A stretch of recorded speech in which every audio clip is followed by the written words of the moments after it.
Ladies and gentlemen, welcome back to another episode of Locker Room Talk Uncut. Drew Garrison, Chad Penrod, back in the locker room. He is fresh off of quarantine. We're back in here in person. Maybe he's giving me the shit. Maybe he's not. I don't know. But no more Zoom this week. The audio is going to sound a little bit better. The chemistry is going to be a little bit better. So we're ready. Yeah. We're going to talk about the Browns' loss to the Chiefs in the playoffs. We're going to get into the AFC and NFC championship previews. We've got our offseason wish list for the Bengals and the Browns. We're going to talk about how you can get a free T-shirt. Today is our 50th episode. It's crazy, man. And we're just a little bit past our one-year anniversary, if you'll call it. So stay tuned to this whole episode. Somewhere we're going to give you a keyword. The first person to message that keyword to Chad or myself or any of our podcast social media pages will get a free shirt with our logo on it. So we're going to get this thing rolling. We also got the McGregor Poirier fight coming up this weekend. That should be a big one. So yeah, I can't wait. Got some stuff to unpack here. Let's start off with the tough weekend that you had here. The Browns taking the loss to Kansas City. Your takeaways from that game. Your takeaways from the Browns season and everything related to that. Well, I said in here, not in here, but on the episode last week that the pressure was on Kansas City, in my opinion, because I felt like the Browns was just playing with house money. You know, you get into the playoffs, you send the Steelers home. I mean, what much more can you ask for? I'm not disappointed. I'm not mad. I was heartbroken at the time. It still doesn't seem right that I'm not going to be able to watch them, play this weekend. But, a spectacular season, man. This is the first year. This is the first-year head coach. This is the first year with the new GM. And you come in, you win 12 games total, including the playoffs. You get into the playoffs. You send your arch enemy, the Pittsburgh Steelers, home. At their place, and you give Kansas City all that they can handle. I wasn't one of the ones that was. I'm not a most real Browns fans didn't really think we were going to win a Super Bowl this year. Our defense just wasn't good enough. We, like I said, this is the first year with a new system. This is Baker learning his fourth or fifth system. But with that being said, we have our coach going forward. We have our quarterback going forward. We have our core going forward. Like I said, a little heartbroken about it, but not too upset about it because, they finished about where I thought they could finish at their highest level. Well, and I mean, you're coming off a 6-10 year with the Freddie bathroom situation, and then. Yeah. The years before that, you're talking, 0-16, 1-15. So 3 years removed from that era or whatever you call it. I mean, you're in the playoffs. You advance to the second round. I mean, of course you're heartbroken when your team loses in the playoffs. That's just natural. But, yeah, I mean, it's a successful season to look back for. Or back on for the Cleveland Browns because, let's face it, when was the last time you saw a season that good? Oh, yeah. I mean, that's the first one, the first big one, and that I can – I mean, you had the playoff loss to Pittsburgh, and was it 04 with Kelly Holcomb or whatever. But that was probably the best season since. But we're talking 18 years. You get a playoff win. It's easily the best season. My adulthood by far. How old were you 18 years ago? Yeah. I mean, this. I cannot complain at all with this season, man. Like I said, any realist is going to tell you you didn't expect the Browns to go all the way. They played way better than I thought they were going to this season. I thought that they could make the playoffs as long as the coaching was right. And coming out of this year, we got the coach of the year. I mean, there's just no doubt that he's going to win coach of the year. And not only that, you get Baker Mayfield back to where he was his rookie season. I can't wait for next year. The worst part about losing is the wait till next year because I've been waiting for like a month. I don't give a shit. Well, when your team's bad, for instance, when your team's bad, like there for those 18 years, dude, I just was looking so forward to the draft and the fact that you could start 0-0. You know what I mean? And yeah, it's January 20th. You know what I'm you usually saying? have the whole plan mapped out. Yeah, so you're looking real deep. You're looking at all these mock drafts. You're looking at the quarterbacks coming out. You're looking at which coaches could be picked up. And that's not the case this year. You like I said, you go head to head with the defending Super Bowl champs with a great chance to repeat.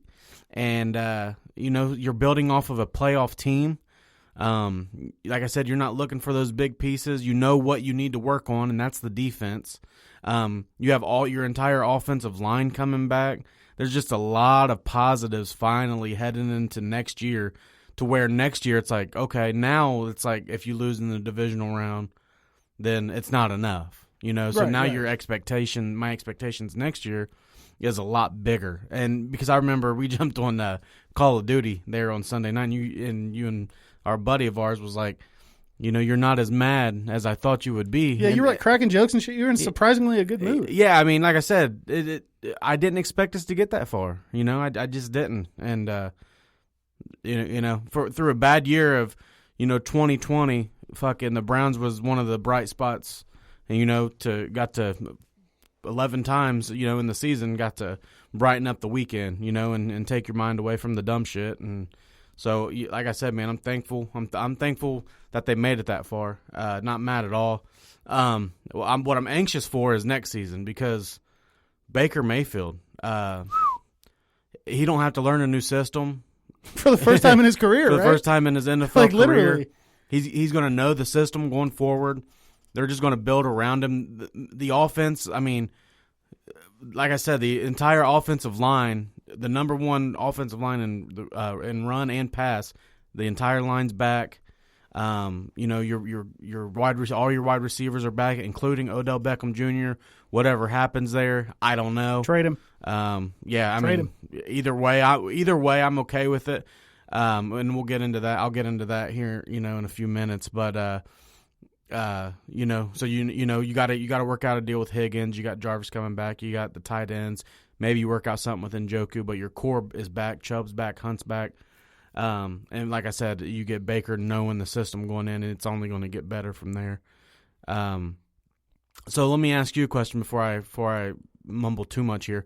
What is your take from the outsider perspective on Baker Mayfield?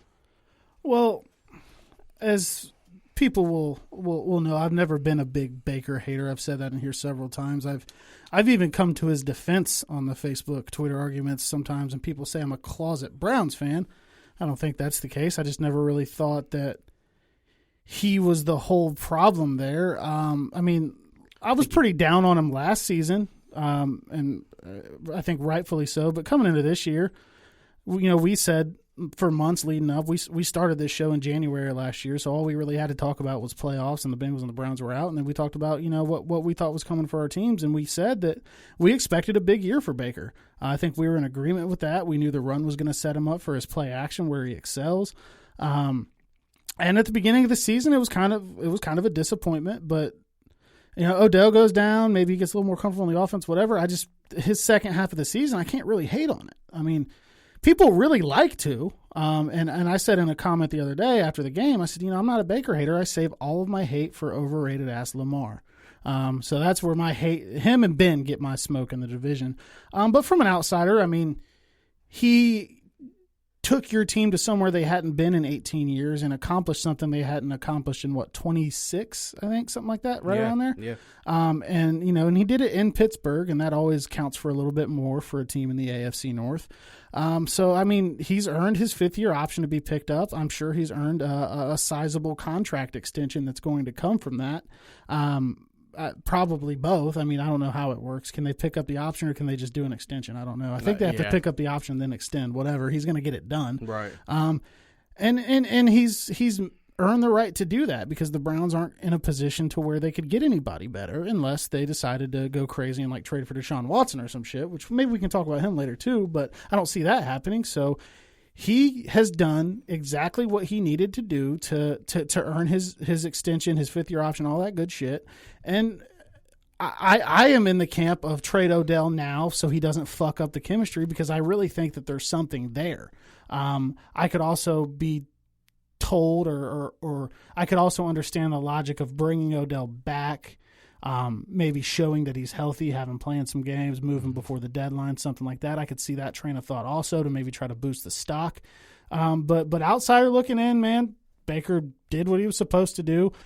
He had the season, I think, that we predicted. It just took him a little bit longer to maybe get it going, but he got it going when it mattered. Yeah. So, I mean, props to him, and that was my season of, being complimentary to the Browns. Now they're good. They're a threat to us, so fuck them, 30, That's what it is. 30 touchdown passes, only 9 interceptions. It was 20 last year. He threw 20 picks last year? Yes. Oh, shit. Over 4,000 yards, 11-win season. You win a playoff game. So those right there. I mean, those right there. Those are top 10 quarterback numbers. And with that being said, on a run-first team. And people get on the fucking internet all of a sudden, man, and it's just. First of all, I've just realized here lately, like you can't make a statement on the internet without being a fucking argument from somewhere. Mm-hmm. But whatever. But it seems like if you're not Patrick Mahomes, if you're not Aaron Rodgers, and if you're not Tom Brady, then you just suck, and nobody should ever get a contract extension. Right. It just seems like you can just go fucking scoop up a top 10 quarterback. Yeah, like you can just go pick up a Patrick Mahomes. So it's like the feel that I get for all these quarterbacks is like, well, if they're not as good as Mahomes or Brady or Rodgers, then move on. It's like, well, dude, there's 32 teams in the league. Yeah. 3 have top tier quarterbacks. Yeah, maybe, and those guys are in a class of their own. Don't get me wrong. Right. The gap between Mahomes and the next best quarterback is pretty sizable, but he has earned a 5th-year option. He's earned an extension. He's a top 10 quarterback right now. You take a look at the team that he's at. Like, I think that has to matter. Like, look at Cleveland before him. Well, and another thing, and this isn't to throw shade at your Bengals. Uh-oh, fuck. But let's put it in perspective. For most of our listeners are from the Ohio area, so you didn't know what to do for a long time with Andy Dalton because he was never to say good enough, but he was never bad enough. He was a top 15 quarterback right there in the middle, right there at 13, 14, 15, 16, somewhere right there, no matter where you put him. But you were like, okay, but he's not bad enough. It could be worse. I could have a 25th ranked quarterback or, right. 26. But so we got to keep him because we don't have nobody that can play as good as him because you just can't draft these guys and they're just good like that. It's like you said, not everyone's a Patrick Mahomes or an Aaron Rodgers or a Tom Brady. It don't work like that. Yeah. But the question, what it comes back to me is this, and I used to ask myself this. And Baker and Andy Dalton, because we compared them here. I did. I was about 2 months ago. We said they were the same guy before the Odell injury. The one thing, or the things that you didn't see from Dalton that you see with Baker was, and Cincinnati fans were all over this too when he was a Bengal. There was something when the lights came on, when it turned nighttime, Andy Dalton couldn't play. Yeah. He couldn't show up on the big games. Yeah. And in the playoff games, he choked the majority of those away. The one game that they about won, that they should have won, I know it still haunts you guys, A.J. McCarron was the quarterback. Not saying that they wouldn't have won without Andy. I'm just saying the closest one to winning, and Andy wasn't the quarterback at the time. Andy does get a pass for the Indianapolis game. Rex Burkhead was his receiver or whatever. But we can move on. Yeah, but so for what I'm saying is, if we're saying Andy Dalton, we couldn't just replace Andy Dalton. You can't just replace Baker's a top 10 quarterback from the stats at the end of the year. Well, and he won a playoff game. So the question I always ask myself, getting back to that point, was could this team win a Super Bowl with this quarterback? And right now, coming out of his best season, I say yes. He don't have to learn a new system. I say the Browns can definitely win a Super Bowl with Baker Mayfield. Well, and the thing, like with the Dalton comparison that we made, Dalton was always what he was, but he never – and when those takes were coming out and that was the opinion of him, he never did anything to change it. He never upped his game to change it. Maybe the 2015 year before he broke his thumb, yeah. that was the best year of his career. Mm-hmm, Outside of that, he never really did anything. But what you saw was Baker he elevated himself from where he was 2 months ago when we were saying, maybe this guy's just Andy Dalton, and he elevated himself, and getting the playoff win is the biggest thing. I think that if he would have gone, had the regular season that he had, but he took you to Pittsburgh, he laid a fucking egg. It was a primetime game. It was a playoff game. Maybe are we still saying, the pressure's too big for him, the lights are on, whatever the case is, but he didn't. He won. And you can say Pittsburgh spotted him turnovers and this and that and the other. It doesn't fucking matter. He won the game. It doesn't matter going back to the Pittsburgh game when you have over 100 quarterback rating, you have 3 touchdowns, no interceptions, and anything Pittsburgh's throwing at you, you have no answer. You have every answer for. Tomlin came out and said we were shocked by how fast Mayfield got the ball out. Yeah. So he like I said, 3 touchdowns, no interceptions. The lights were on. It was the Sunday night football game, and Baker balled out. Baker just played great against the Chiefs. It is not Baker's fault that they lost to the Chiefs. It's not Baker's fault. That was the Baker haters were really they were quiet for a while, and then that happened. They were back, and I got into it with somebody I can't even remember on Facebook. I was like, dude, that wasn't Baker's fault. Baker's fault. It was Joe Woods' fault. Baker made an awful throw trying to make a play down 10 across his body. You're going to get those with him, though. But that's going to happen when you're down. You're trying to make a play. Also, to put it in perspective, outside of Aaron Rodgers, just last week in the divisional round, Baker Mayfield had the best quarterback rating. He's either quarterback rating of all quarterbacks not named Aaron Rodgers. So, and I kind of want to talk about that game a little bit. The Browns lose by 5, 17-22. A lot of controversy there to end the first half. And I've been asked by a lot of people my take on that. What I felt like. First off, let me just start by this. The fumble out of the end zone is a fucking joke. That rule is a complete. Sucks. It's like in college the helmet to helmet rule when you get 15 yard penalty and you got to miss a half of football. Yeah, like sometimes you can't help it. So, but on the touchback rule, real quick, if another team doesn't recover the ball, why should they get the ball? That's kind of what I was thinking. They didn't even touch it. They didn't recover it. Like, you could at least move the Browns. I mean, if you need to, move the Browns back to the 20. Move them back to the 10. Move them to the 5. Move them to where the ball went out of bounds. I mean, I don't know, but that's a rule that has to be changed, just like what happens if you go helmet to helmet. Now, don't get me wrong, helmet to helmet, and I'm not just saying this from a Browns fan because it's, it can be dangerous. So if you want to protect players' helmets or players' heads, then you got to keep the rule. But in college, the ejection and the 15-yard penalty, that's just stupid. So let's talk about the helmet-to-helmet, the blatantly missed call on Rashard Higgins. Dude, Sorensen didn't even put his arms out to make a tackle. It was straight head.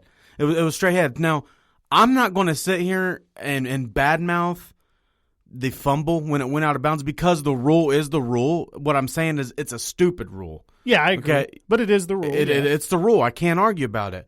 But when you have a ref standing right there and he goes helmet to helmet, and you got the stupid fumble rule and then you got a clear helmet to helmet, that's 6 points. The Browns lose by 5.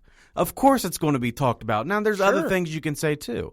Pat Mahomes got, I don't know what, dude. He didn't even hit his head. It wasn't a dirty play. There was Mahomes' family was saying it was like a dirty hit on Twitter, and I was like, what did I miss? There wasn't even any forcible contact. His head didn't even hit the ground. Well, it wasn't a dirty play. I don't even think Mac Wilson made any forcible contact with his head. I just think he was trying to make the tackle, and as they went down, his arms were up there and it came with his head. But I don't think it was ill intent. No, by any means. Yeah. So another Chiefs fans could be like, well, what happens if Pat don't get hurt? Understandably so. You know what I'm saying? So do they win by more? There's a good chance when Pat Mahomes goes down, but that didn't happen. Yeah, I'm not shitting on you guys at all, but I think Pat Mahomes plays, they probably do lose by more, but that's not the way the game played out. Yeah, but especially with our defense. They couldn't. I mean, they did stop him a few times. There was the first couple drives we couldn't get him off the field, but so of course it's going to be talked about when a 6-point play and you only lose by 5 and you say, well, that could have won it. But I don't know. The thing, I mean, it's tough. What were you going to say? My thing is the fumble got reviewed, right? So they review any fumble, any change of possession. why isn't the helmet to helmet a reviewable thing? Maybe not something where the coach can throw a challenge flag, but in a situation like that, it happens on a turnover. All turnovers are going to be reviewed anyway. Yeah. Why can't that be reviewed? Because it was pretty clear to see that it's like, and I'm not saying Sorensen was being dirty or anything like that. I'm not accusing the Chiefs or him of being dirty. He's trying to keep him out of the end zone. I don't think he was trying to be dirty either. It's a bang bang play, but at the end of the day, it should have been a flag. Right. I mean, so why is that not reviewable when you're watching the play? They're watching Higgins. They're watching Sorensen hit him. They're watching the ball come out. They're watching where the ball goes out of bounds. They're watching all this shit. Why couldn't they have been like, oh, we should have thrown a flag on that? Player safety, all the shit that they talk about, you know, maybe that's a thing where, okay, a coach can't challenge it because it's going to slow the game down, blah, blah, blah. But if it's on a play that you're already reviewing, maybe take a look at it, and then at that point, yeah, if you're already reviewing it, I mean, it would have been a spot foul. He was at the 1, but it would have been first and goal at the 1. Helmet to helmet happens all the time, so I get that part of it. But a play, I mean, dude, you're talking a 10-point swing there. Yeah, they absolutely. go down and they go get a field goal. So, I mean, don't get me wrong. I still think they score. They got Pat Mahomes. They go right down the field. But it's good. It's a good debate. It's good controversy because the Browns only lost by 5. If the Browns lose by 14, 15 points, that play don't fucking matter. Yeah, it's not talked about as much. So the one thing I do want to say about the Chiefs is this, and I don't want to sound like I'm knocking Pat Mahomes at all, because first off, I think this guy could end up being the best quarterback we've ever seen. He does shit that nobody can do. But I've come to that realization on Saturday or on Sunday, like, Andy Reid doesn't get enough fucking. Oh, for sure, dude. This dude, the ball's on him, and I'm not just talking about the fourth down play that you fucking roll out on 4th and inches and make a pass. I mean, don't get me wrong, that's ballsy. That was as huge shit. Balls. But dude, the play designs. I mean, you got all this speed all over the field, and he uses it perfectly. I mean, you got McCole Hardman going one way, and Tyreek Hill going the other, and Le'Veon up the middle, and Pat Mahomes rolling out. You're like, where the fuck is the ball?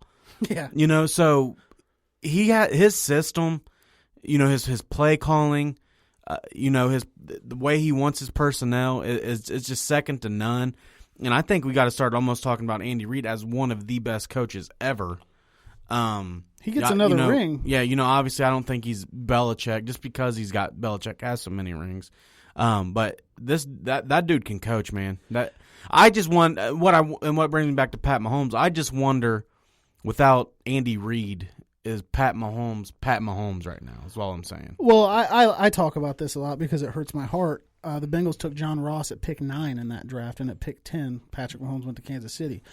Patrick Mahomes has God-given ability and talent that is out of this world. Mm-hmm. But I have a hard time believing that he lands in Cincinnati with Marvin Lewis and fucking who was the OC at that time? Gruden had left. That might have been Hugh Jackson. Yeah.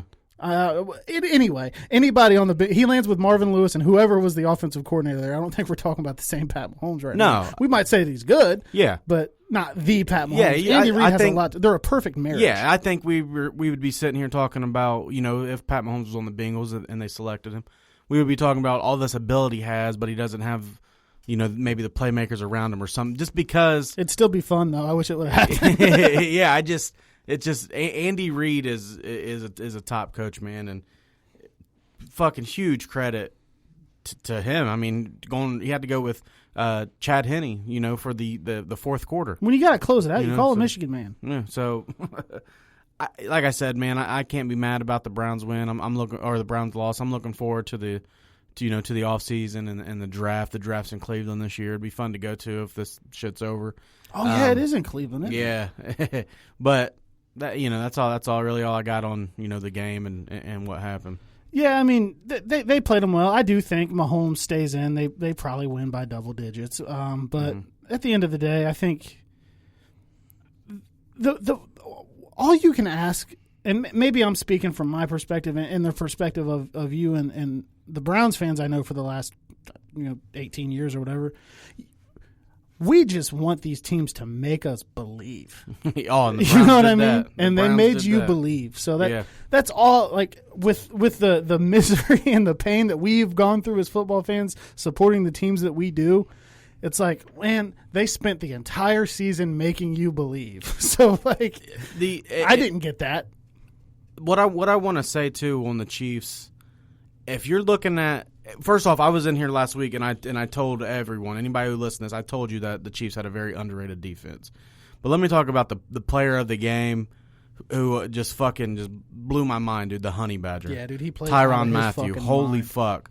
The Chiefs don't win that. The Chiefs probably don't win that game without him. That dude is insane. That shows you what a safety can do. He's been, forgotten about, too.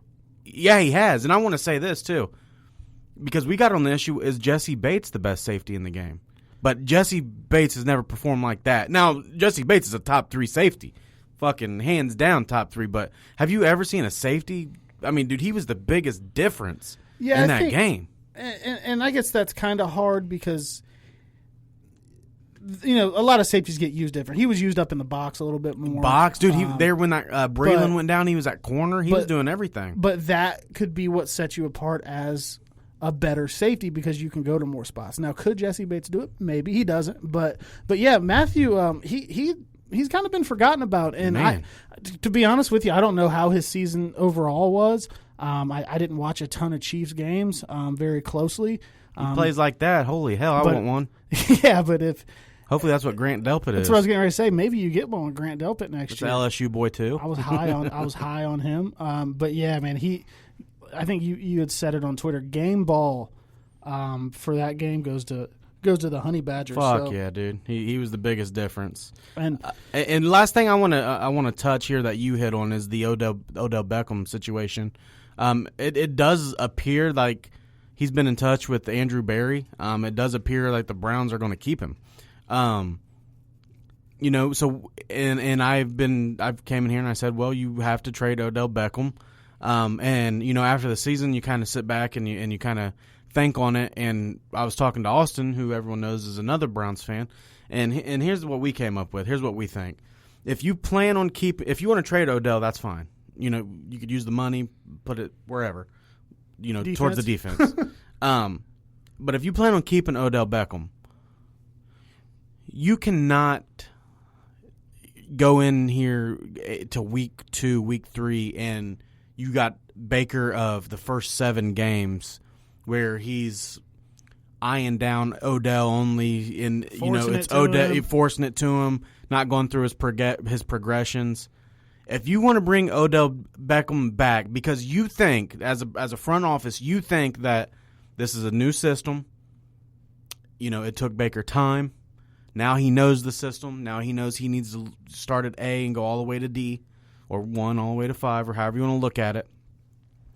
And you feel like that's best for the team, that's fine. That's fine. But if you start seeing Baker of the first 7 weeks, you got to nip this in the butt quick and trade him for whatever you can get.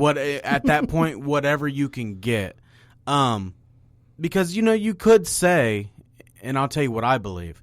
You could say it was Baker learning the system because they didn't have a preseason. That Bengals game was week 7. It wasn't going good. But my reply to that would be, it was the second half of that game when Odell went out. Baker, boom, boom, boom. Yeah, you just diced the Bengals up. You can make both arguments for sure. So there's that's what I think. If you want to keep Odell, fine, but you got to nip it in the butt quick if that is the problem. That front office has earned your trust enough. Fuck yeah, to make that call. Hell yeah. I personally say trade him. I didn't mean to cut you off there. No. I see both sides. Yeah, and I trust them. So whatever they want to do. And you make Minnesota comparisons, obviously, because that's where Stefanski came from. And Odell has the ability to be your Stephon Diggs, and then Jarvis Landry is your Adam Thielen. That is there. I just feel like they have seen Baker without him in the beginning of his career. And I'm sure Stefanski has probably gone back and looked back at that or took notice of that. Mm-hmm.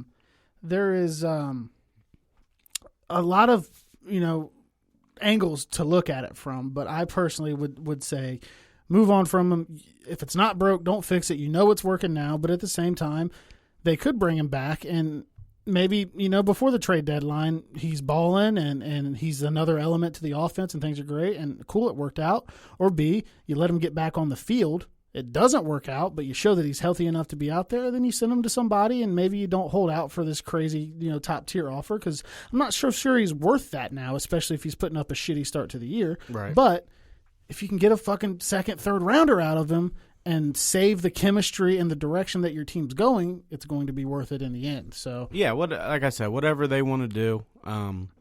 The only bad there's three outcomes in that scenario. Only one of them is bad. One is obviously you trade him, get something for him. Second is you play him. If he doesn't work out, then you trade him. The bad one is he plays like shit and you keep him and it's a problem all year. Right. And then is Odell taking his cleats off too early? Is he yelling at Kevin Stefanski right now? Did he bump shoulders with Baker on purpose? All the shit that comes with Odell. And not him. Like we've always said, it's not him. It's not. Sometimes it's him. Yeah, but I think we've come to an agreement where we say a lot of it's not him, a lot of it's not Baker. Sometimes it just don't work. And like you said, and I'm gonna I'll make the point on this day, unfortunately, but it's like he's like Trump. No matter what, the attention's going to be there. You're going to get the negative attention because of who he is. So. Not today, man. Not today. God, it's a bad day. So tune in now, folks. Free speech is dying. Sorry, I had to get that in there. Let's jump to the offseason, though. So you got I'm sure you got a wish list. I don't know if we've hit the Bengals wish list for you yet, but I think you've had the chance to look over the free agents here. Yeah, I started doing that November or so. So what would you like to see? Like, a team that, what did you guys win, 4 games this year? You do have a lot of holes, but you're keeping your coach. Your quarterback's coming back. We believe that this is the quarterback of the future. We believe he's going to be healthy. We believe that he's going to start the year out. Week 1 hopefully. It's looking as the starting quarterback. You guys have a lot of defense corners. Kenzie Alexander, Gino's not going to be there. AJ's probably not going to be there. So, you have a lot of pieces that are now gone, to free agency. You have a line that you guys have to hit on. What do you think? Like, what should the Bengals do from here? Who would you like to see them get, either draft or via free agency? Well, if you're the GM, what are you doing? If I'm the GM, I'm going to pour myself a stiff drink because I work for Mike Brown. Liquor? Something, bleach. But my wish list, first item was a new head coach. That didn't happen. Now, I will say, somehow Brian Daboll and Eric Bieniemy don't have jobs yet. We can maybe touch on that later. So Mike Brown could still call Zach Taylor and be like, hey, man, that press release? Yeah, just kidding. Call Brian Daboll. But assuming that it's Brian Daboll, Burrow, holy hell. I know, dude. It's going to be terrible. How's he not a head coach yet? Or Bieniemy, dude. I don't get crazy. it. But so moving on from that part of my wish list that I already know I didn't get, it's offensive line. It's offensive line. Some of the top free agent offensive linemen that are out there right now, Brandon Sheriff from the Washington football team, he kind of scares me a little bit. He misses a lot of time. He's getting a little up there. Joe Tooney, who I've been big on. Russell Okung's out there. Trent Williams is out there. Trent Williams is old. Russell Okung's old. Yeah, Corey Lindsley is there. Alex Mack's there. He's a little bit up there. Cameron Fleming, Alejandro Villanueva from Pittsburgh. Lane Taylor from the Packers. Cameron Irving from the Cowboys. Cameron Irving, former Brown. Cracking the top 10. Sign all of those guys. Every one of them. You can't do that, so realistically. Realistically, though, no. But I think Tooney would be great at guard. He can come home, all the stuff. You still sticking by your Tooney's going to be there? Because I've seen you on Twitter. It said, look, my source says if the money is right, Joe Tooney would welcome coming back home to Cincinnati. It's on the Bengals to make the money right. So I don't know. But I have it on high authority from somebody that has a personal connection to the Tooney family. If the money is right, he will wear stripes next year. So just make the money right. Cut the fucking check. You got to, right? You go spend $120 million on the offensive line. And I know, yeah, and you've said it at times, like, well, they need tackles. They don't need guards.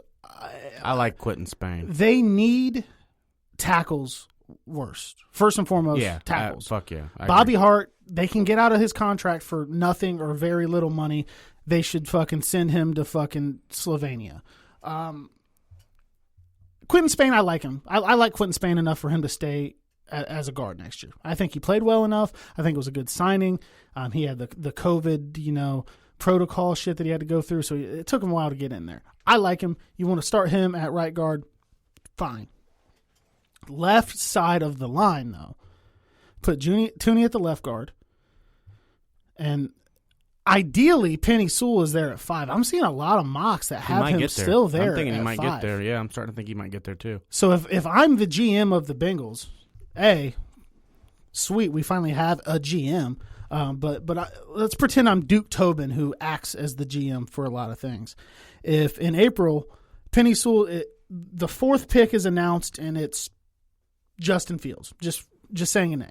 As soon as they finish that sentence, Duke Tobin needs to pull his hamstring running his draft card into whoever you hand it to. 100%. Penny Sewell, 10 years, offensive tackle, can't miss prospect. Right. I mean, everybody's saying it. Now, there's some other tackles that are climbing up the Peyton boards Manning as well. of the offensive line. I can't remember the can't last. Miss. I can't remember the last time since maybe Joe Thomas that I've seen so much hype around an offensive tackle. I think you're right. I think the last one that I've seen actually like hype, like fuck, this dude's going to be great, is Joe Thomas. And look what you got out of him. Dude, 10 years of straight fucking 10 Pro Bowls. So 11,000 straight snaps. And I agree that Penny Sewell is the next thing of that. I agree. So I agree with you there.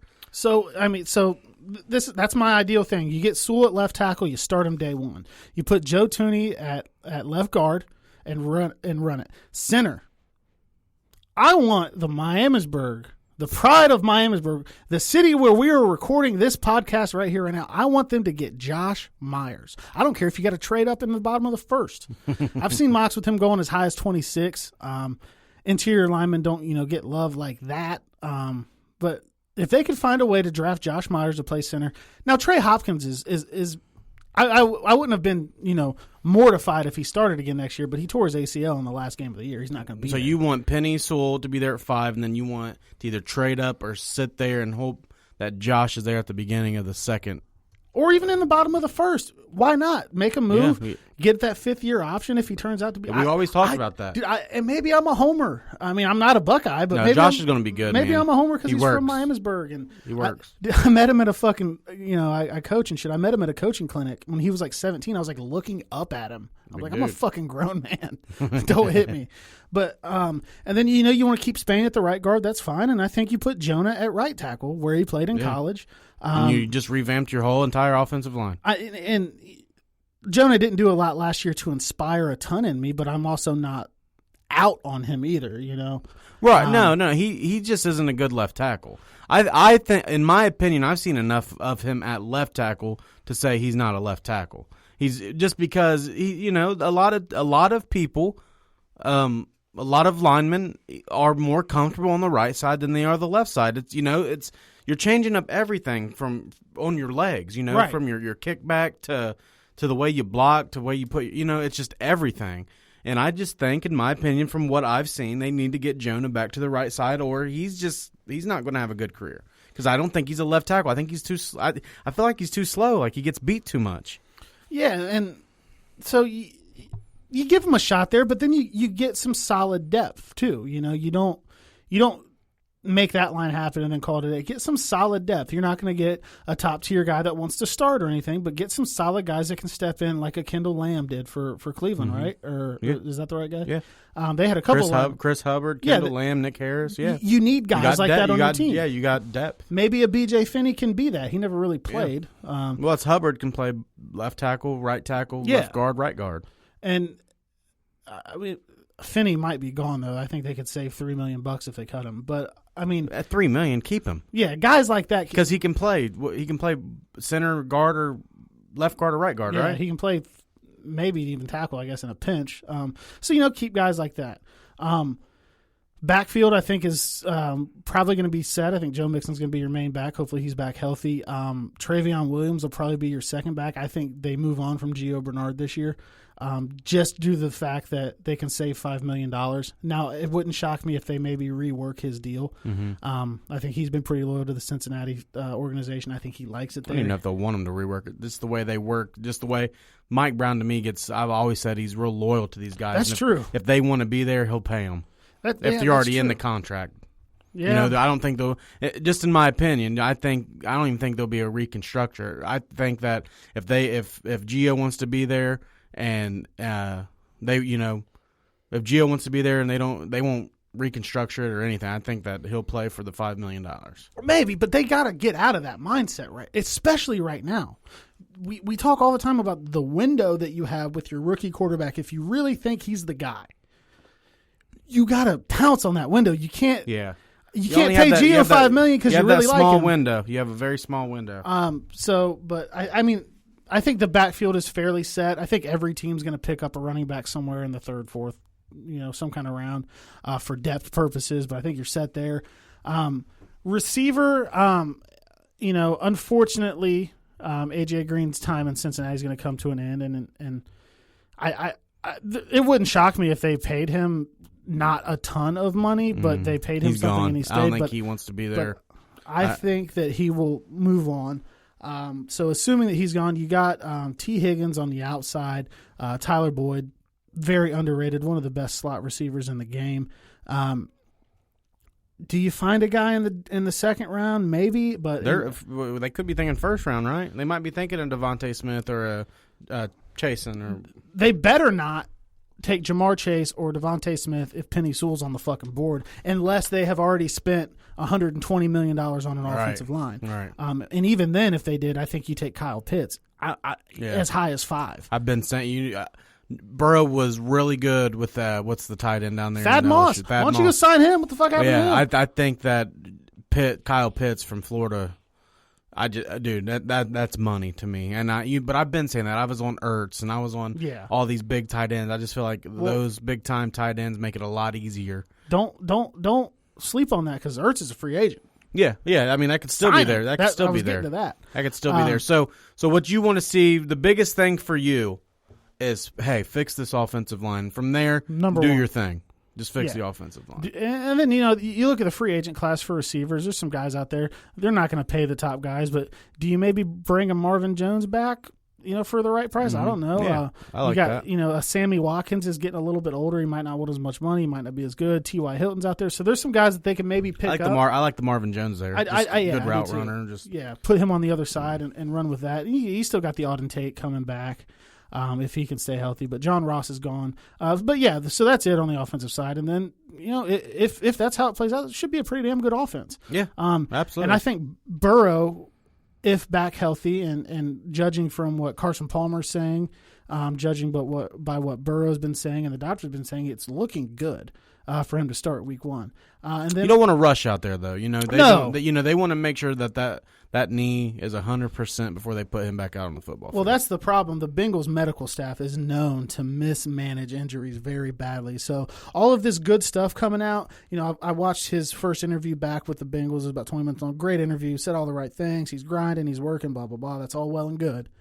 But the Bengals medical staff has been known to fuck injuries up.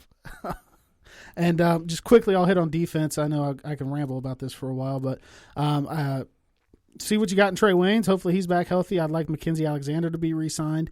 I'd like Carl Lawson to be re-signed. I think that should be probably the number one priority on that side of the ball. William Jackson, I'd like to see him come back, but he's not. He shouldn't get top corner money. Sean Williams gone too? He played special teams and shit. Yeah. I think he makes about $5 million a year if they've got him out. You got to get away from that. No harm, no foul, man. Sorry it didn't work out, but Von Bell came in and he took his spot. He led the team in tackles. You got Von Bell and Jesse Bates back there. You don't have to spend $5 million on the backup. Yeah, Bates can play your center field, and they use Bell up in the box close to the line of scrimmage. Sorry about it, Sean Williams. You got to go. Gino's probably going to go. That's going to suck, but it's time. I think it'll save them like $9 million if they do. Hopefully Reeder comes back healthy. I wouldn't mind looking into some defensive tackle depth that would be out there because you're not really going to be able to draft a ton of that. But then, you've got edge rusher. If you keep Lawson, you like Hubbard. Do you maybe get a little bit, wild and try to see if you can get a Bud Dupree away from Pittsburgh or a Matt Judon from Baltimore? You got, Tyrone Crawford out there that may be a little bit on the cheaper side. I'd like to see them maybe put some money into the pass rush, but I don't think they're going to invest a ton there. So, they have the cap space. They rolled over $31 million from last year. I think they've got the ability to create like 30-some million more if they cut the right contracts. So the money's there. Now, are we going to see a repeat of last year where you're like, holy shit, the Bengals spent, $150 million, or is it going to be more of the same and nothing happens?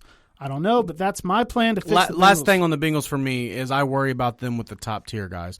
Are they going to be the highest bidder for Joe Thuney? Are they going to be the highest bidder for Trent Williams? Are they going to go get the highest tackle, the highest guard, the highest center? Are they willing to pay that money? I don't think you overpay Trent Williams, but they need to understand that being in the situation they are, they're going to have to overpay. Right? You got to look at what the Browns did with Conklin last year, and you got to show them the money and be like, okay, I'm going here because this is the best for me financially. This is the best for my family. Like all the money's right here, the most guaranteed, the most whatever.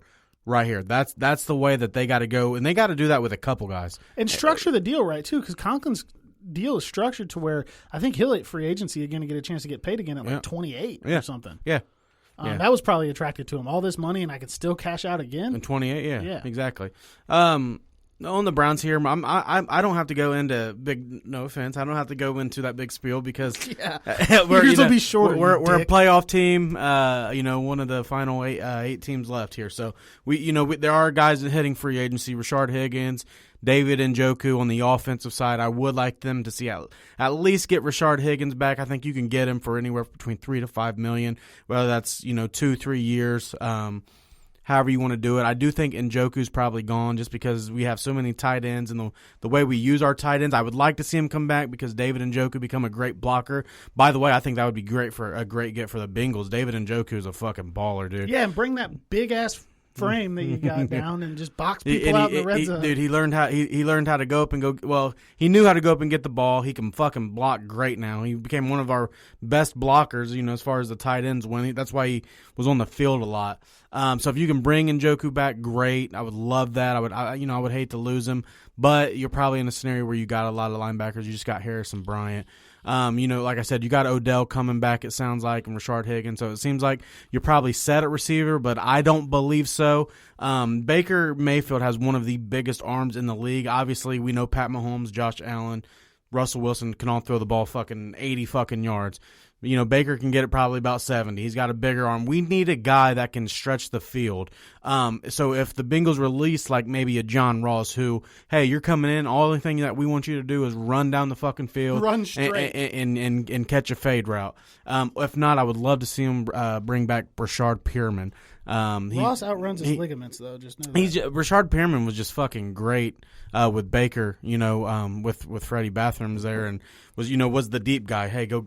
I'm throwing it deep, throwing it over your head. You just run underneath it and go get it. So I would really like to see them bring Brashard Perriman back. I think he would get some playing time. With that being said, maybe Donovan Peoples-Jones can end up being that deep threat. It seems like he is the deep threat. He's the the one catching the long balls in the Kansas City game and the Titans game, and he's only a rookie. I think he's going to end up being one of the biggest. What is it? What do you call those? Sleepers that was in the draft last year. Donovan Peoples-Jones is nice, man. I said that to you in Austin when he got drafted before because you guys were like, oh, okay, DPJ, that'd be cool. I'm like, no, like you guys are getting a steal. He just never had a quarterback. Yeah. I think he could be too. But Perriman was going to stick around in Cleveland until they got Odell. Yeah, and then he wanted out. Obviously, we know where the Browns are bad at, and that's on the defensive side of the ball. It's mainly in the secondary. But with that being said, we just talked about how you get Grant Delpit back. You get Grady Williams back next year. On the defensive line, you have to find somebody opposite of Myles Garrett to go get the quarterback. Olivier Vernon just had that big injury, tore his Achilles, yeah. Tore his Achilles. You're looking at a 9-month injury. You're looking at an older guy who the Browns are probably going to let go. Probably the smart decision. They got a Curtis Weaver coming, off of coming back next year. He was a rookie this year, didn't get to play because of an injury. But right there, how about a Von Miller? You know, if Von Miller can get out of these charges, and you put Von Miller on the opposite side of Myles Garrett, if you want to get somebody else that can give you production, how about Leonard Williams from the Giants? Great season this year, definitely going to earn himself some money. Yeah, sure. In my opinion, the biggest spot for the Browns is the linebacker position. How about Levante David? You know, from the Bucks, one of the 26, one of the top premier linebackers in the league. Like I said, you can fix it up on the defense, on the backside there if you want to go get another corner for depth. You want to, because you got Ronnie Harrison, who was a steal from the Jags for I think it was a 5th or 6th round pick. Carl Joseph is going to be gone. I'd like to see if you plan on playing nickel like Joe Woods did a lot this year. I would love to have Delpit, Harrison, and Carl Joseph all on the field. I would like to see him get Joseph back. Plus the dude at the end of the season was killing it. But I think the biggest thing is because you got all 8 offensive linemen coming back. You don't have to pay them; they're already under contract, so that's including the depth. That's nice to have. We don't have. Yeah, that. You got your two running backs are locked up. Your quarterback you don't have to pay for another year. So offensive side is just already taken care of. You're going to get a lot of what you got last year. Besides, you're getting Odell back potentially. And then maybe you add another receiver to take the top off. So it comes back to the defense. So I think the biggest thing is getting someone opposite of Myles Garrett. You get you some linebackers. You got the 26th pick in the draft. Maybe that's where you take the best linebacker available. Maybe you move up. Not a whole lot going on there. So I think it's with the Browns a lot of just another year of the system. Now it's engraved in the back of your head, and mainly they're re-signing guys. A lot of their money's going to go in re-signing guys and just picking pieces here and there that you have to make better. So hopefully the defense is better. If you can get a top 10 defense to go with that offense, you're gonna be a problem. You're gonna be a problem next year. Yeah, they're not far off. Like you said, some money spent in the right places. You hit on some guys. It could get even better. Like I had said, to you after the game on Sunday, I was like, man, they're going to go into year 2 of this system, and you could expect them to be the same or if not better. So they're not far off. Unfortunately, I have a much bigger rebuild to hope for that probably isn't going to happen. And that brings up a question that was sent in from Jake. He said Dave Lapham was on record. I should have hit on this when I was on the Bengals. Yeah, I was actually going to ask you about this, so I'm glad you're bringing it up. Yeah, Lapham was on record saying that the Bengals don't value interior offensive linemen, and that you shouldn't expect them to spend a lot of money there, and that's the Joe Thuney area. And my reply to him was, I was like, well, Lapham is a hired gun. He's a Bengals in-house media guy. He calls the games on the radio, which I love to listen to. I like Dave Lapham a lot. But you have to understand that things that he's saying are put out there because the Bengals want them to be out there. He's like Jeff Hobson. So hearing that, I think 2 things. The logical part of me is like, well, that's probably true. Like, why would he be putting it out there? Yeah. But then the little conspiracy theorist side of me that comes out, I'm like, wait. Is that a smokescreen? Right. Are they trying to fucking keep the market low? I don't know. So I would expect that to not be the case. The off-season plan that I came up with is my off-season plan. Their off-season plan is probably very different than that. Like I said, I have it on high authority that we can get Thuney, if the money's right, but they got to make the money right. And he's like, so what do you think about that? I was like, well, it's one of 2 things, man. He's an in-house guy, so either that's the truth or they want it out there that it's not for whatever reason. So we'll have to see. Let me just jump into that real quick. I was playing Warzone with Austin, and we got to talking about the because you don't have to fucking work quarantine. So me and Austin, the Bengals subject got brought up, right? And I was talking to Jake about this. And I think I've talked about it to you like this. Listen. Because I seen a lot of Bengals fans were heated on Twitter, when that came out. If they can sit back and look at that line and think that they're going to throw Joe Burrow behind that line, they don't deserve any fans. This is where you should jump off the wagon. But I don't believe that that's the case. They know. Listen, there's a reason. And this was my reply to Austin. We were talking about it.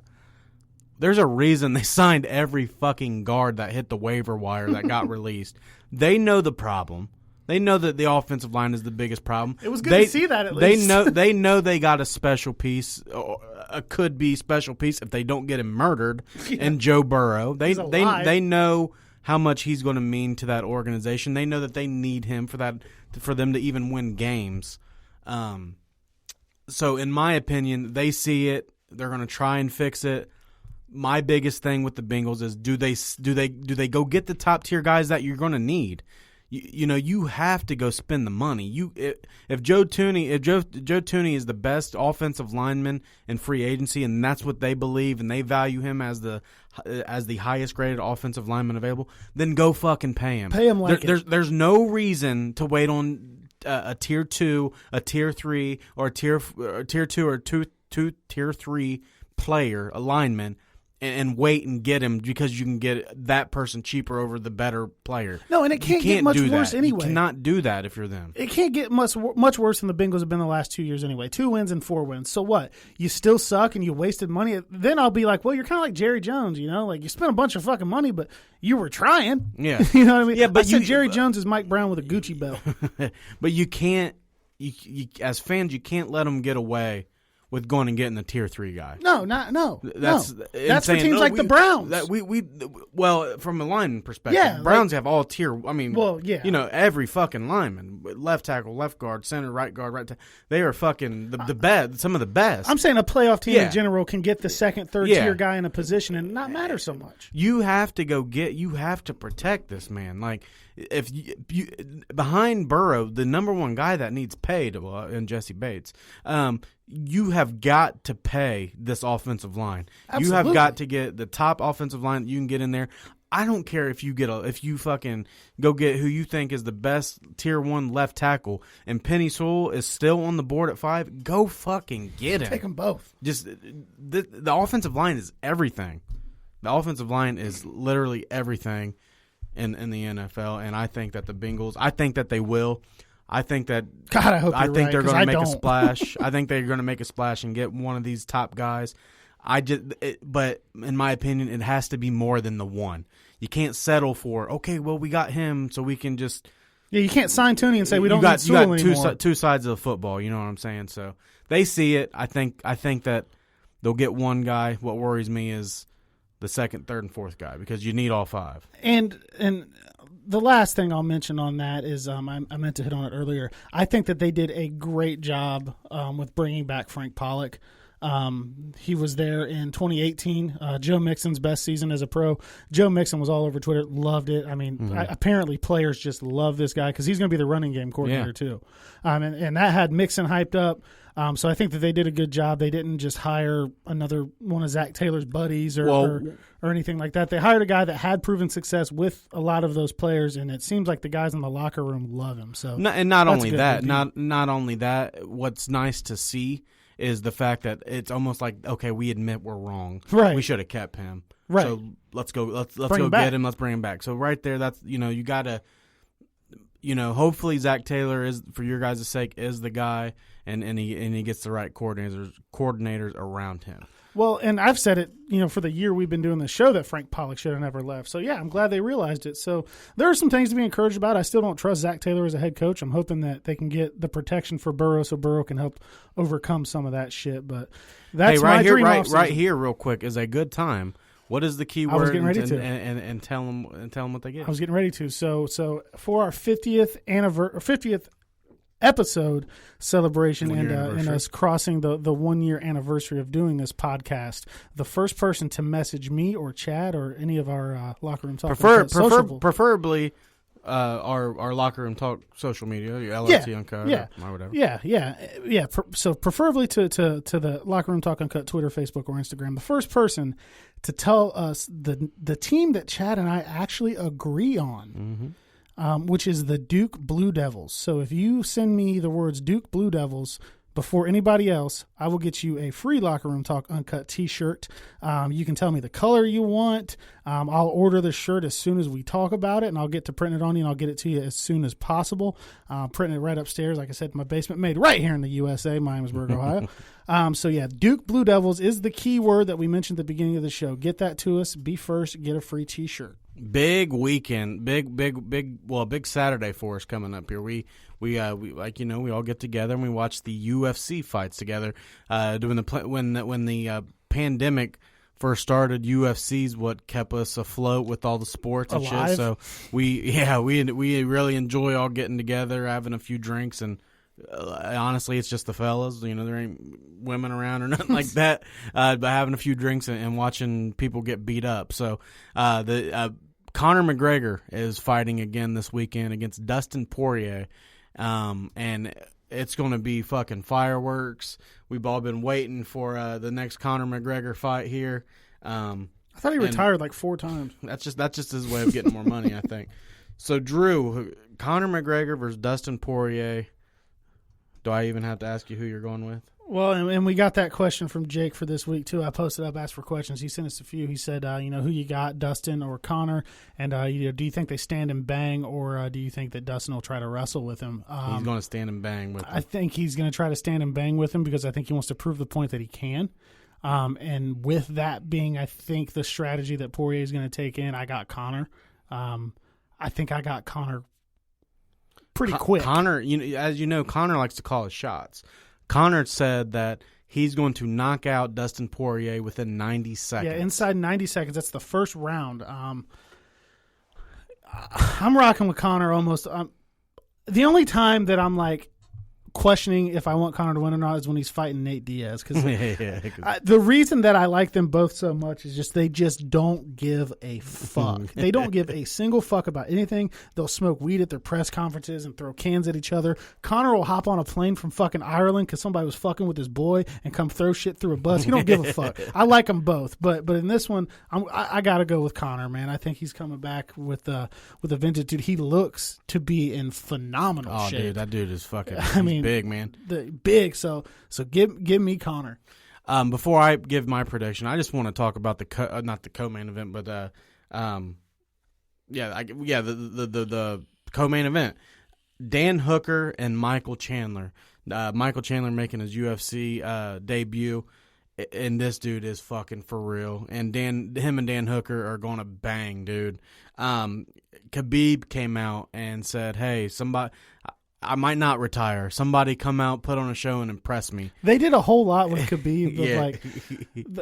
They were like hyping it up like Khabib was making this big decision, and then it was like, so what we found out is Khabib will make a decision at some point. Yeah, which he's going to fight again. He wants to go for that 30-0 for his dad. I just wanted to shout out that co-main event there, just because I think that's going to be a banger. I'm going with the Hooker. Yeah, no, I'm going Michael Chandler all the way. He's a bad motherfucker.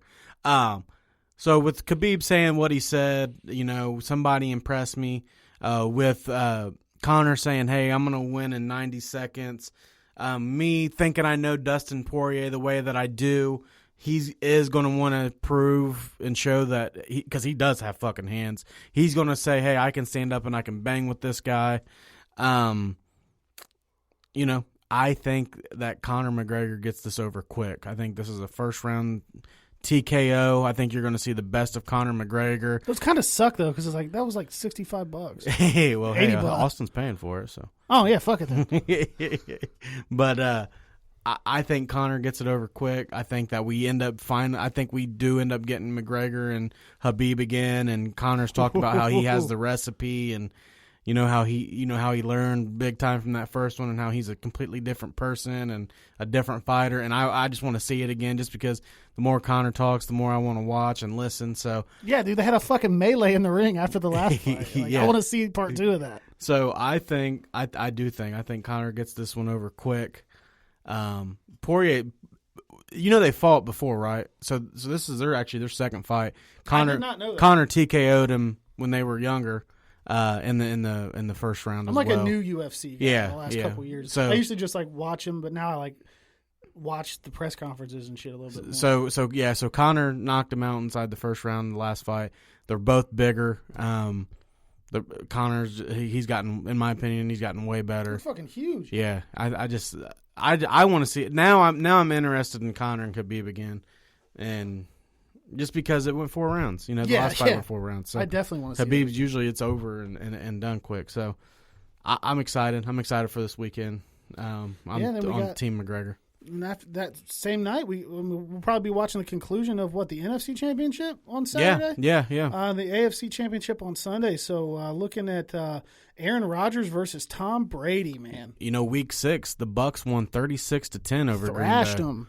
them. They're in Lambeau in the cold now.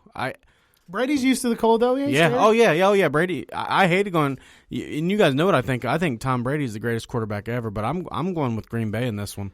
I'm going with Tampa Tom, and I'm riding. Dude, Tom Brady was born in a manger. All right? Not just because he's a Michigan guy, but that does help his case. That's why you're picking him. He's a Michigan guy. Well, I've always been a Brady fan. And you're trying to hang on to everything Michigan as you can right now hey, because dude, they're so bad. Chad Henne was like the last good quarterback we had. But no, not just because. I mean, I was a Brady fan always, and I guess probably the Michigan thing has a lot to do with it. But as good as Rodgers is playing, as great as Devontae Adams is, as good as Aaron Jones has looked, I don't know, man. Something just tells me Tom's not going out like that. Like he's in Tampa, and you look at it. I saw a stat; it was pretty cool. Since I think 1997, 24 years have passed. Maybe the year is wrong. I'm not good at math. I went to West Carrollton, but anyway, the stat was 24 years. In the last 24 years, Tom Brady has been to an NFC Championship game 1 time. The Dallas Cowboys have been to 1-0. And the number of seasons that Tom Brady has been in the NFC is 1. And the number of seasons that the Cowboys have been in the NFC since then is 24. That's fucking wild. But I don't know, man. Green Bay's defense isn't great. Yeah. I don't know. I'm just still not at the point where I want to bet against Tom Brady. I just can't. As much as I like Rodgers. Yeah, I mean, there's a lot of weapons there too. I think that AB's coming along. Yeah. I think the Bucs have more talent over there. I just think that the Packers are more well put together, and I think that 36-10 is going to be sitting in the back of their head. I think it's at Lambeau. They're going to be. There was some fans there last time, so I think it's going to be that. It's going to be roaring. I like Devontae Adams. I like Aaron Jones.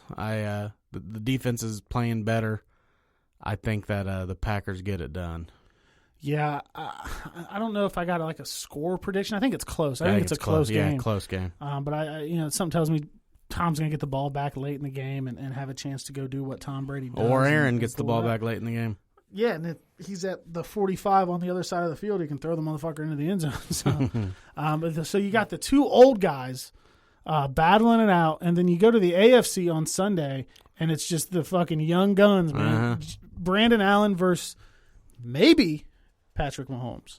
You said Brandon Allen?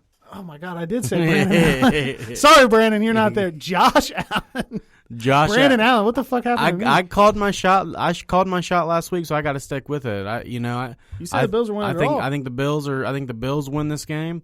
Don't get me wrong. Obviously, we know the Chiefs are great, but I'm going to stick with what I said. As you've seen on Saturday night, the Bills have a very fast defense. They held the Ravens to 3. I know that it's two completely different defenses. I know the Ravens or offenses. The Ravens run the ball. The Chiefs are going to score. It's just that the Buffalo defense is smaller because they are a lot faster. They are one of the faster defenses, and with those fast guys and Kansas City, they're going to have to be able to keep up. So, and I think that Josh Allen is like Pat Mahomes. I think he's right under Pat Mahomes. I like Stephon Diggs here. His matchup, the Honey Badger is going to be tough to beat over top. I'm gonna go with the Bills here. Well, my prediction's easy if Pat Mahomes doesn't play. But we talked about this after the game and throughout the week. I think the NFL, the Kansas City Chiefs, and I'm doing air quotes with my fingers here, the independent doctors that they have running their concussion protocol are all going to make sure that Pat Mahomes starts that game. Yeah, he's playing. Fuck yeah. So, in the event that Chad Henne were to start, give me the Bills by a good amount. But with Pat Mahomes there, fully healthy Pat Mahomes, I personally cannot wait for that game. Yeah, I can't wait. I'm excited for the Brady and Rodgers game. Don't get me wrong; it's nostalgia. It's good. I think it'll be a great game. But these two young guns going at it, slinging the ball around, really excites me. I'm going to go with the Chiefs by 3-6. I think the Chiefs. Oh, I thought you were saying 6-3 is the score. I was like, what? No. I'm saying the Chiefs win by 6 or 3 points. Somewhere in that range. I could see it. I like Josh Allen a lot. I think Josh Allen's made huge strides. He did some real dumb shit in the playoff game last year, and he was young. Brian Daboll's coached him right where he needs to be right now. Yeah, he was young, and so you give him a pass for that. But I think he's made great strides. I think Buffalo's not going anywhere. He's not going anywhere. But hopefully Brian Daboll, for their sakes, not going anywhere. It doesn't look like he is. But the speed of the Chiefs and Andy Reid. Give me the Chiefs. But yeah, dude, why does Brian Daboll not have a job? Like they're running. Detroit just hired some fucking tight end coach or linebacker or some shit. It's like I keep telling you, these guys keep going after these defensive guys. And now, I did want to hit on this. The New York Jets get Robert Saleh, and I think that is just a great signing. And I've talked about being the defensive guy, but I think that Robert Saleh is a culture changer, and I think that's what the Jets need bigger than anything. And not only that, he brings Mike LaFleur to run his offense. Great offensive coordinator. So I really like what's going on there in New York. Now I think their next thing of business they need to do, take that second pick, send it to Houston, and go to get Deshaun Watson. Give Houston whatever they want, and pair that quarterback with that offensive coordinator and that head coach. I think that you're looking at an almost instant turnaround. I think it would be fucking great for the Jets. As much as I'd like to see Deshaun Watson go to the NFC, that's where I'd rather him go. Go to the NFC somewhere. I'll take anywhere but Pittsburgh. Yeah, and so my top spots is the Saints and then Pittsburgh second, but I do think Miami's obviously on there. Miami is an instant contender if they get him. I do. Instant. I think so too. So, but kind of back there to hit off the end of that game. Now, I would love to see a Super Bowl with Aaron Rodgers and Pat Mahomes. Oh my God, that would be fucking just 4 hours of that'd be amazing. Surrounded by chicken wings, dude. Even Pat Mahomes versus Josh Allen's about to be amazing in my opinion. Oh, for sure, and Brady and Rodgers too. Yeah, but for some reason I think the Bills squeaked this out. But I'm not mad if the Chiefs do. I don't got a dog in the fight anymore. So whatever's more entertaining. I mean, a Mahomes-Rodgers Super Bowl would be super entertaining. I think a Mahomes-Brady Super Bowl could be entertaining. I think a Josh Allen-Rodgers Super Bowl. From here on out, that's anything be entertaining. Yeah. It's going to be hard to not have entertaining games. I like Buffalo. They just have the fans like Cleveland have, man. They've been waiting a long time for it. Yeah, dude, that fan base went to 4 straight Super Bowls in the 90s and lost, dude. Yeah. That is – you imagine, like, losing in the playoffs 5 years in a row like the Bengals, that sucked. But, dude, losing in the Super Bowl 4 times in a row. Not getting one of them. God. And the Bengals and Bills have this like weird connection ever since the Bengals beat Baltimore at the end of that year to send Buffalo to the playoffs and all the donations, and then they've made some trades together. So they're like they're like cousins of us. So I don't have any problem with the Bills winning either. But I just think at the end of the day, it's hard to go against Pat. It's hard for me to bet against Pat Mahomes and Andy Reid too. Yeah, I agree. But I mean, either way, it's just going to be fucking fun. It's going to be fun. So we got a lot of stuff to look into there as we go through, and we'll be back in here next week, of course, with the breakdown of everything that has happened. Don't forget the key word that we had stated back further in the episode. If you want to get that free T-shirt, send it to me. And I'll print you up a shirt with our logo on it. I'll meet up with you. I'll send it to you, whatever we got to do, no matter where you're from. And we've got our Super Bowl bracket challenge going still. I'm still in it. I'm third. I'm still in it, yeah. So if the Bills win, I'm going to be in it. Yeah. I didn't look, but I think you're probably one of the only ones that picked that. So keep an eye on that if you entered. We're going to have probably some giveaways come up for the Super Bowl like we did last year. Some stuff to come in. So we got a lot of cool stuff planned. We're hoping to take this thing up to a new level here in this new year. We will be back in here next week. Drew Garrison, Chad Penrose signing off. Locker Room Talk Uncut.